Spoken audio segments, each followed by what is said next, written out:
esconder. Ya sabes que nosotros los guayacos y los cuencanos somos buenos amigos. O nos suben a ver a nosotros o nosotros venimos de acá. Cantadita. Me faltó traerte el boloncito de verde. Hubiera llegado con eso y ya No, compensábamos todo. Aquí una guatita o un encebollado. Ay, que una guatita. Desayuno de guatita. campeones. 6 minutos para las 8. Bueno, doña Erika Pérez, cuencana. Paredes, perdón. Erika Paredes Sánchez. Cuencana. Cuéntenos, ¿cómo así aceptó la candidatura a la vicepresidencia de la República con Otto Sonnenhösner? Cuencana y más cuencana que el mote, para empezar. Mira, ¿por qué aceptamos esto? Con Otto nosotros nos conocimos en las aulas de la universidad, nos acabamos de conocer y nos conocimos estudiando una maestría en administración pública. Es algo que nos une a los dos, es algo que venimos haciendo toda la vida. ¿Dónde se conocieron?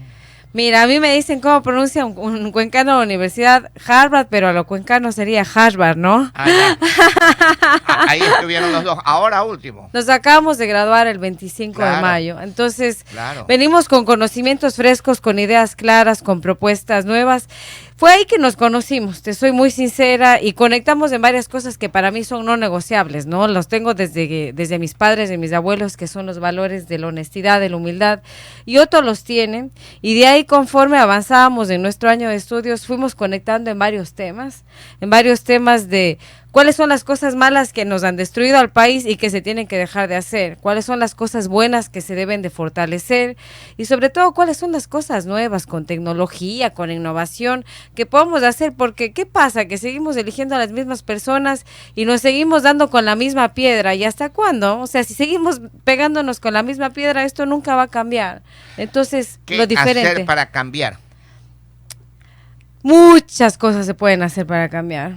Para empezar, uno tiene que elegir a personas que lleguen a servir y no a servirse, personas que conozcan el servicio público, porque el servicio público no se trata de llegar y decir, bueno, aquí voy a cambiar todo. Por ejemplo, para comprar, yo qué sé, el papel de la impresora, para comprar el agua que tú compras de aquí, uno saca de caja chica $1, $2, se cruza a la calle, compra donde la señora de la esquina y ya está. En el sector público para nosotros eso es alrededor de 10 o 12 pasos y nos toma mucho tiempo. Entonces, ¿qué hacer? Conocer cómo opera el Estado y eso ya lo sabemos hacer. De ahí trabajar con propuestas claras y sinceras. Lo que estamos proponiendo a los ecuatorianos para estos 15 meses, no les estamos mintiendo ni les vamos a decir vamos a construir grandes puentes, grandes obras de infraestructura. Lo que está en nuestro plan de trabajo son acciones reales y concretas para las urgencias que tiene el país. Una de las urgencias que tiene el país es la inseguridad, por ejemplo. Totalmente. ¿Cómo combatirla? La inseguridad es un mal que se está encarnando en nuestra sociedad y que no podemos llegar al momento que nos estamos acostumbrando. Que vemos a lo largo de todo el país, ladrón que sea agarrado, va a ser quemado, va a ser linchado. ¿En qué momento nos acostumbramos tanto que los ecuatorianos hoy en día hacemos la justicia por nuestras manos? ¿Eso va a ser un tema habitual? No, porque el Estado no es que tenga que ayudarnos a protegernos, es el rol, obligación de un gobierno, de un Estado cumplir con su función de protección a los ecuatorianos. ¿Qué se empieza? Se empieza con determinación, con mano firme, pero con conocimiento de causa, ¿no? ¿Cómo se maneja la seguridad? ¿Cómo la luchamos? Y eso empieza con temas de innovación, de tecnología, volviendo a tomar el poder de las cárceles. ¿Qué pasa? Que ahí se pasan de fiesta y toman las mejores decisiones, nos escuchan probablemente hoy en día a ti y a mí con mejor internet que los dos. Así es, pero esos son los detalles. Pero el fondo del asunto, ¿cuál es? ¿Y cómo solucionar el fondo de este tema? El fondo del asunto es que por muchos años se han dejado que mafias se fortalezcan en el país. ¿Por qué? Que crezcan. Porque no se han tomado las decisiones correctas en el sentido de hay bandas que están destruyéndonos y nos hemos hecho la vista gorda para decir, bueno, aquí no pasa nada. No las hemos metido en la cárcel, no las hemos sacado de prisión. Y hay gente que ha generado alianzas probablemente con ellos para no hacerlas, para no hacer frente. El fondo de todo esto no son las leyes ecuatorianas, la Constitución de Montecristi, que es totalmente prodelincuencial y no podemos cambiarlas por todos los candados constitucionales que existen.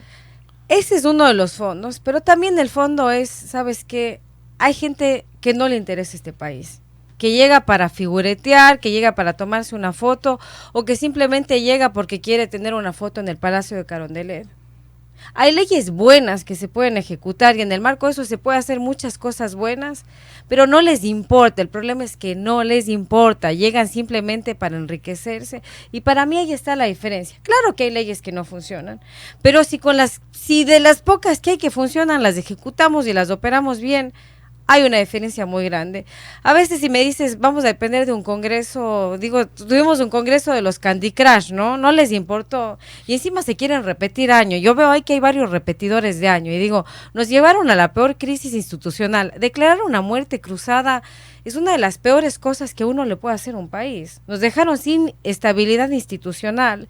Y a pesar de que nos metieron eso, se quieren volver a repetir el año. No hay cariño, no hay amor al país, porque no les importa. Les importa más el salario y tomarse la foto legislando. ¿Qué estudiaron, qué aprendieron ustedes en Harvard, en la teoría, viendo la práctica en el país? ¿Qué aprendieron? ¿Cómo aplicar esa teoría? Aprendí, mira, sobre todo en la universidad es teoría práctica. ¿En qué sentido? Por ejemplo, ¿qué aprendemos?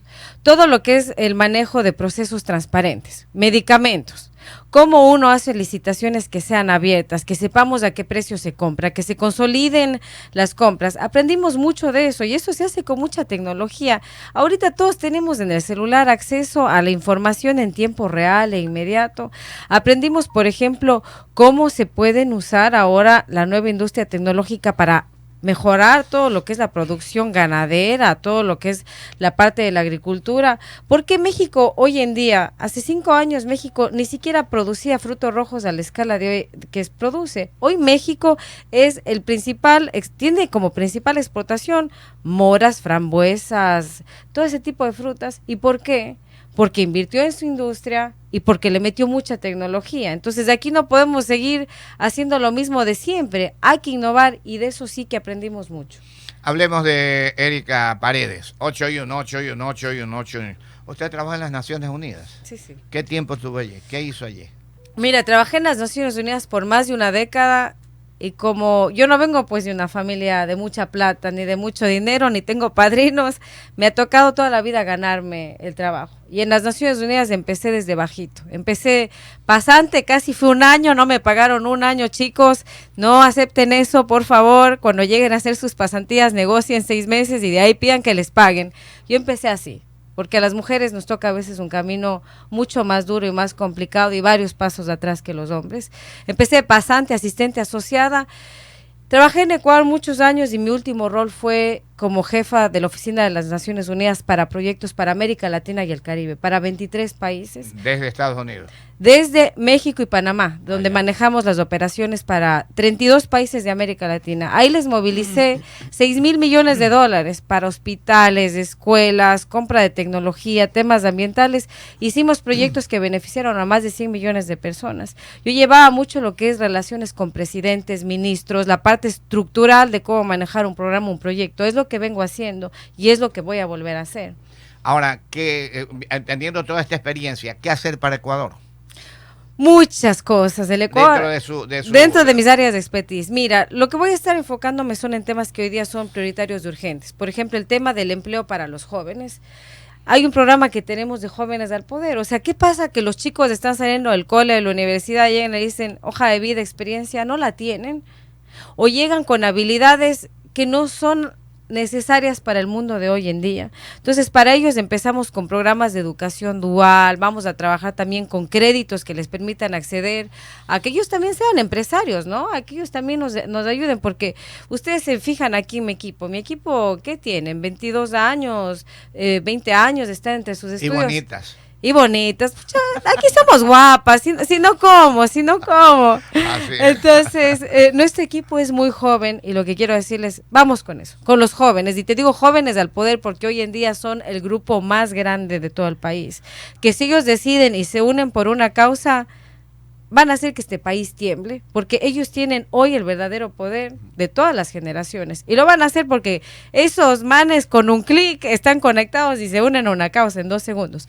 Jóvenes al Poder, temas sobre todo de financiamiento internacional. Como te decía, les logré movilizar 6,000 millones de dólares. Sé lo que es manejar negociaciones con la Unión Europea, con el Banco Mundial, con Estados Unidos, con diferentes fondos internacionales. Necesitamos plata en el país y ese es uno de los temas que voy a llevar. Conversando con la licenciada Erika Paredes Sánchez, candidata a la vicepresidencia de la República, Movimiento Actuemos, con el candidato a la presidencia Otto Sonnenholzner. El Yasuní, 8 y 4, una papa caliente. El Yasuní, tú le dices una papa caliente, uno de mis grandes amores de toda la vida, pero también una de mis grandes decepciones y tristezas. Mira, el Yasuní es un tema muy delicado. Los ecuatorianos vamos a decidir si parar de explotar el Yasuní. Es muy distinta a la decisión que teníamos hace una década. Hace una década el parque no se había tocado, el parque era un lugar pristino. Pero hoy en día, yo estuve hace 2 semanas y regresando, como le he hecho más de 20, 30 veces que he ido al parque. En el parque tenemos carreteras grandes, están todas las tuberías o oleoductos ya trazados, están los puntos de explotación, se sacan 55,000 barriles diarios. Yo soy una persona que ama la naturaleza y la cuida, pero no puedo llegar a la Amazonía y decirle a nuestros amazónicos, no me cortes del árbol, no me contamines del agua, no cases. ¿Y de qué vive la gente? Del aire puro.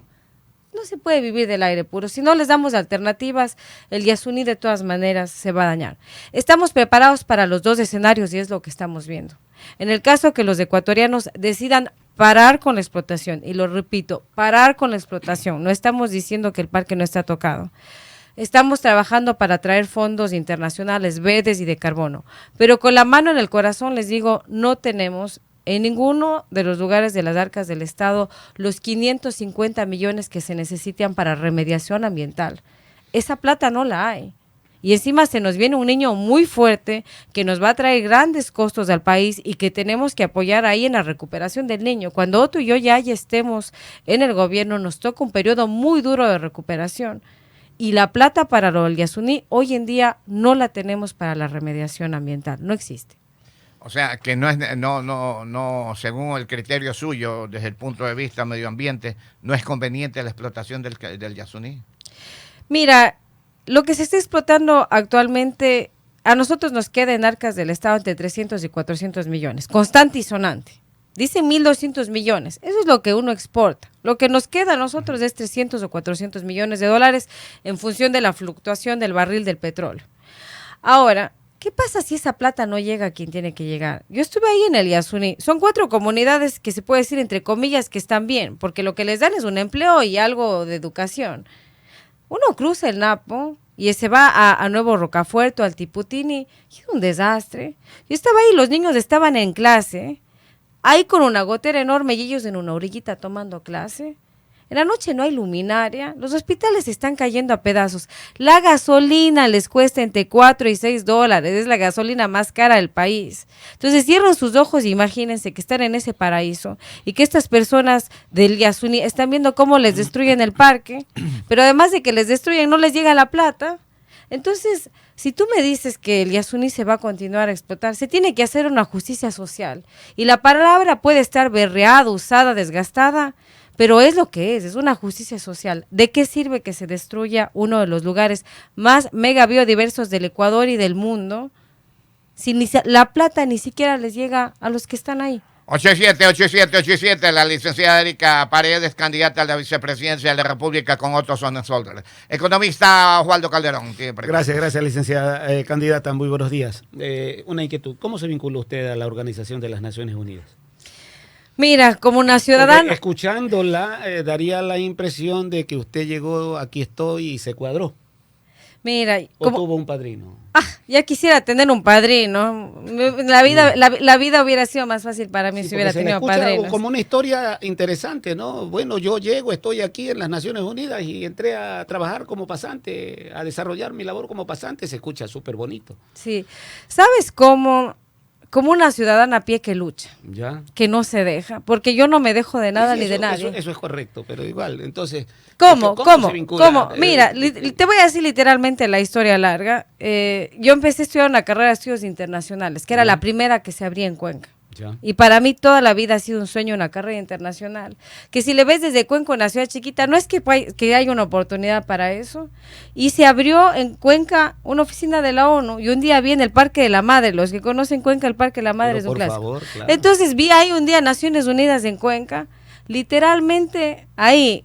Porque ahora me ven así toda viva. Yo era muy tímida, pero muy tímida. Y ahí llegué con mi hoja de vida vacía. Educación, estudiante de segundo ciclo de la universidad.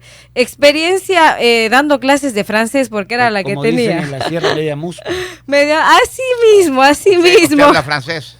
Hablo francés e inglés. Y español. ¿Y quichua? Y cuicha, nunca Shuti, Erika. Ah, sí, Hasta algo. ahí voy. Bueno, apareció la oficina ahí. Mira, apareció y literalmente fue a golpear las puertas. Ya. Fue a golpear las puertas y dije, quiero trabajar Aquí aquí estoy. Y me contrataron. Me contrataron, no me pagaban nada. O sea, me dejaron trabajar, vamos a ser sinceros. Y ahí empecé a Ganar trabajar. experiencia, dicen, ¿no? Hay que ganar experiencia. Yo hice bastantes pasantías en mi vida. O sea, trabajo desde que estoy en el colegio. Daba clases de francés y trabajo desde que soy guambra. Aquí no dicen guambra, pero que soy pelada, desde que soy una nena. Porque mis papás tienen un negocio de muebles artesanales. Sí. Entonces, desde que soy chiquita, cargo muebles, empaco muebles, te vendo muebles. Estaba leyendo su historia. Su abuelo fue maestro para Carondelet en la época de Otto, pero Arosemena. Exacto, aquí estamos con los Otos unidos para la vida entera. Sí, mi abuelo fue un ebanista, él tallaba muebles y él reparaba muebles. La diferencia es que, aunque vengamos de una familia humilde, no hay nada como la superación. Y aunque Obvio. sea dura, y no es fácil, y el que vea mi historia y mi camino, fácil no ha sido. A mí me han discriminado, a mí me dicen, ahí viene esa negrilla, ahí viene esa mujer, esa cuencana, ¿qué va a poder hacer las cosas? Pues sí se puede hacer, y la podemos hacer más que bien. El realismo que usted plantea a propósito del Yasuní ITT, entiendo viene por la experiencia previa, porque usted estuvo en la iniciativa Yasuní en la época de Rafael Correa Delgado, cuando se intentó dejar todo eso con beneficio económico desde el extranjero, no nos pararon bola. ¿Usted está más o menos en esa misma relación, en ese mismo concepto ahora en el año 2023? No, ha cambiado mucho.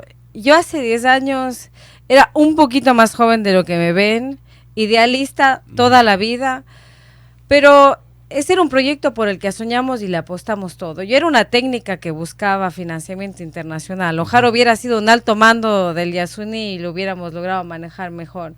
Pero yo era una técnica del proyecto. La diferencia es abismal. El parque no se había tocado y hoy día el parque está en pleno proceso de explotación. Se han invertido ahí muchísimos recursos y eso está hoy día ingresando el Estado. Entonces, soy realista totalmente de la situación. ¿En qué cambia, en qué modifica este concepto de la explotación con lo que usted apunta que ha generado con su trabajo en las Naciones Unidas? ¿De cuánto dijo? $6,000 millones aproximadamente. Sí, Eso sin contrapartida. sin contrapartida. ¿Y por qué no se podía hacer exactamente lo mismo en este otro aspecto? ¿Por qué? Porque el Yasuní llegó antes de su tiempo. Es que aquí hay una cosa. Fue precoz. Fue precoz, literalmente.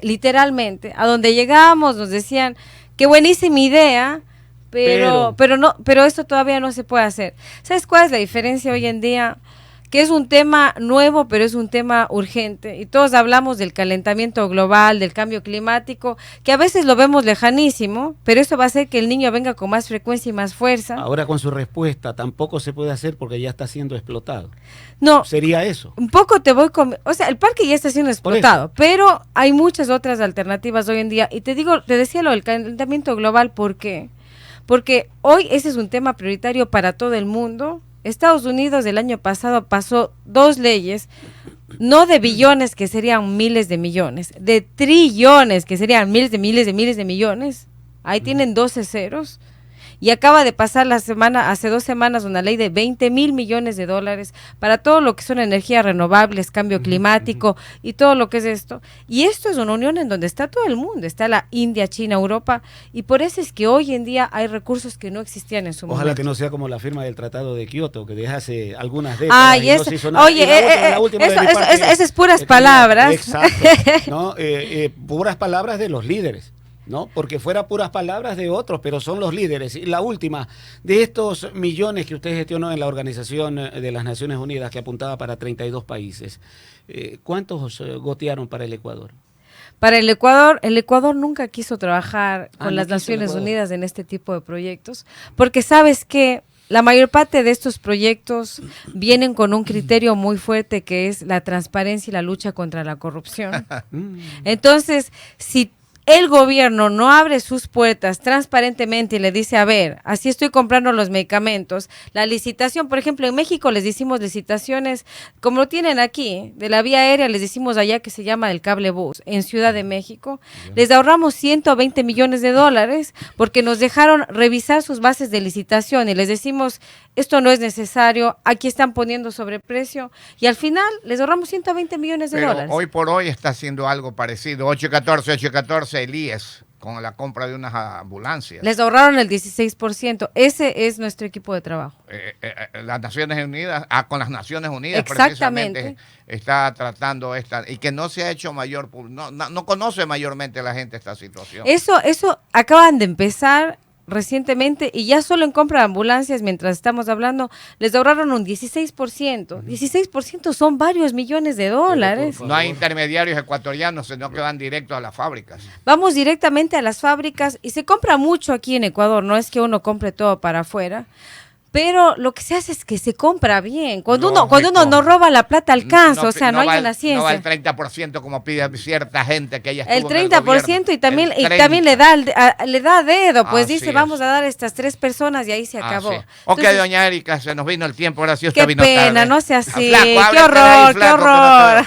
8:15, quisiéramos hablar mucho más, pero ya no se pudo. Gracias. Se despide la licenciada Erika Paredes, candidata a la vicepresidencia de la República por el movimiento Actuemos, con el ingeniero Otto Sonnenholzner, candidato a la presidencia de la República. Muchísimas gracias, nos vemos muy pronto, voy a llegar 10 minutos antes para compensar. Pero no, se quedaron un montón de preguntas.